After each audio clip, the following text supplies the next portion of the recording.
এটা শুধু একটা ফোন না, এটা একটি $10 মিলিয়ন অস্ত্র, যা তাক করা হয়েছে আপনার ব্রেনের দিকে, তাক করা হয়েছে আপনার স্বাধীনতার দিকে।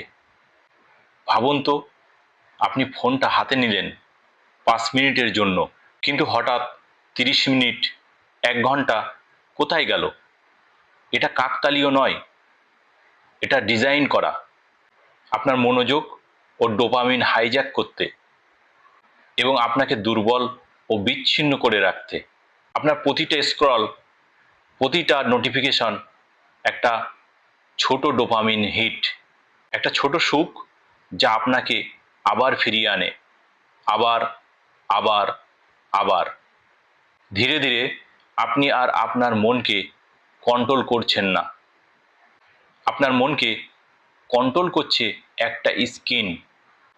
আপনার পরিবারের সাথে বসে আছেন, কিন্তু মনটা আপনার অন্য কোথাও। আপনার স্বপ্ন আছে, কিন্তু সময়টা চলে যাচ্ছে নোটিফিকেশনের পেছনে। এটা শুধু প্রযুক্তি না, এটা কেন্দ্রভূত করে আরও এবং আরও নিয়ন্ত্রণ করতে আপনার এবং পৃথিবীর উপর। এটা আপনার মনোযোগের জন্য একটা যুদ্ধ। এখন প্রশ্ন হলো, আপনি কি নিজের জীবনের কন্ট্রোল নিতে চান?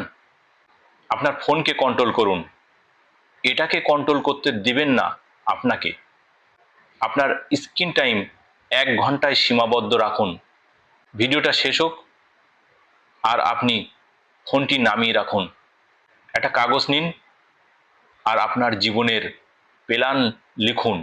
কারণ আপনি যদি আপনার ফোনকে কন্ট্রোল না করেন, একদিন দেখবেন আপনার জীবনটাই কন্ট্রোল হয়ে গেছে।